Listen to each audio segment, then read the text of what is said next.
Welcome back. School mascots that are racially discriminatory are now legally banned in Nevada, along with a practice known as Sundown Sirens. Joining us now to talk about it is Aaron Payment, the chairperson of the Sault Ste. Tribe of Chippewa Indians. Welcome. Thank you so much, Aaron, first off, for being here, and welcome to BNC. Ani Buju Biwakajigandish. In addition to being chairperson of my tribe, I'm also the first vice president of the National Congress of American Indians, and I appreciate you having this dialogue.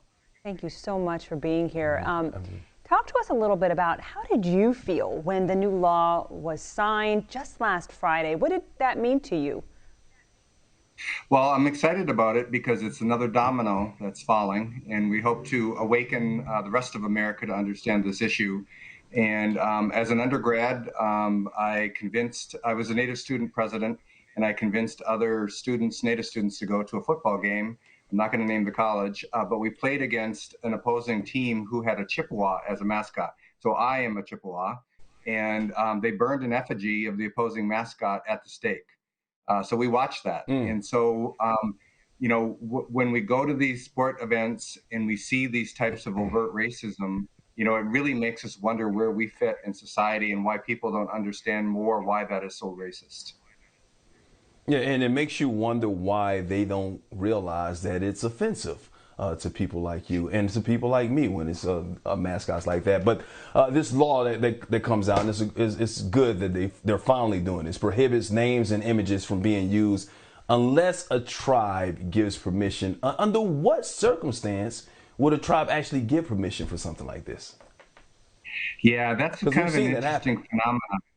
Yeah, that's an interesting phenomenon because it's like go out and find somebody to endorse a racist practice, and all of a sudden it's not racist. One particular tribe cannot speak for any other Indians or any other tribes, and so it would be like looking for an African American to endorse that a racist practice is okay just because some group said that, and it's not. We're excited though about the legislation to ban the use of it. And we hope that will lead to learning and dialogue and learning moments so that people can understand why it's racist. We ask ourselves, why don't we understand that it's racist? And in large part, it's because we don't learn anything about American Indians in education. It's not a mandate overall.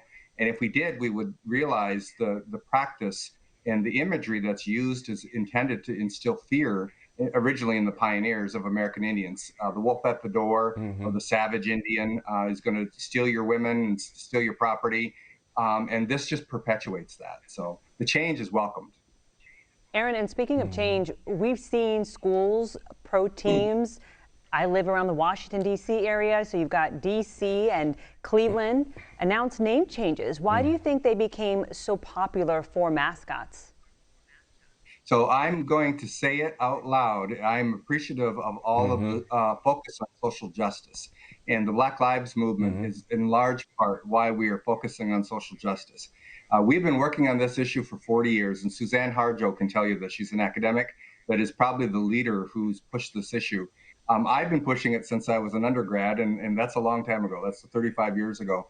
But I would credit our attention to the social injustices for all races, especially for Black people, and what we experience with police and with protests, and automatically viewing Black people in a particular way. So Black Lives Matter has reignited and awoke our sensibilities and our ethics. And so I appreciate that. And I think because of that, we're focusing on it. And I think some of these big sport teams, part of it maybe they just don't want the negative press.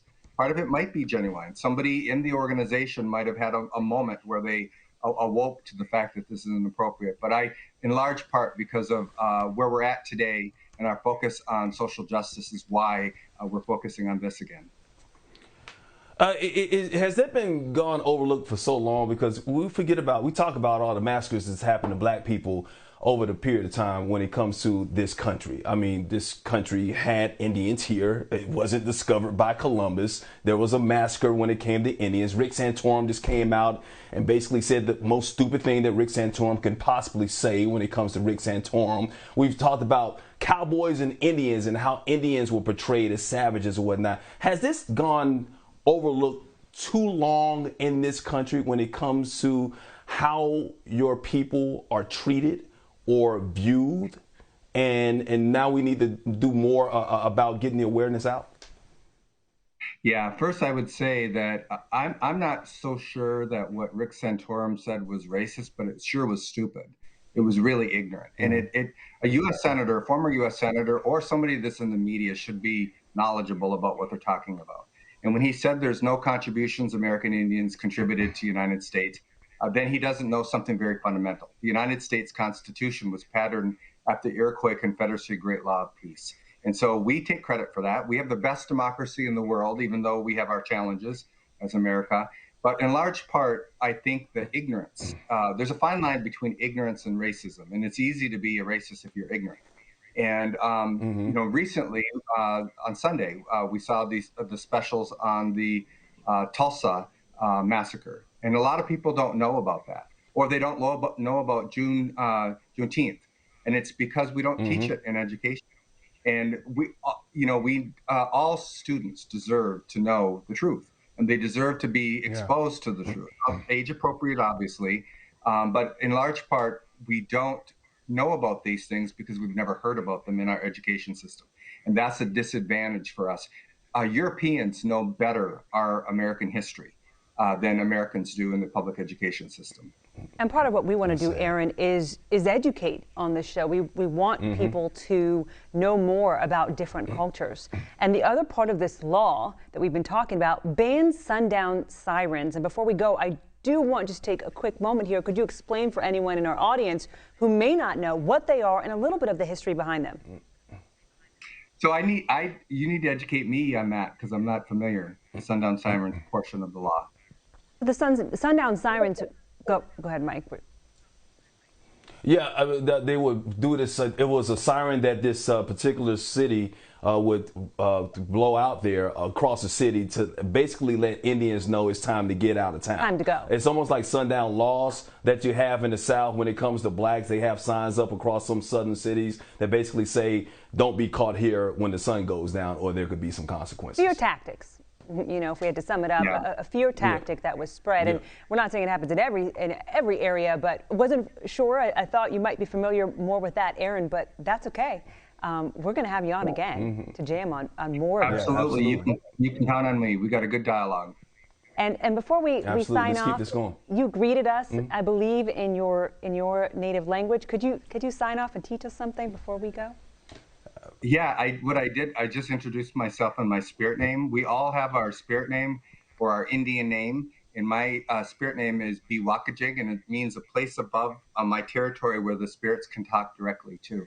And so our ancestors expect us to be able to speak our language, even if we only know a little bit, enough to communicate to them in prayer. Every one of us should understand our tribal roots, no matter what ethnic background you are, and be able to communicate with your ancestors because they're waiting for us to ask them for direction.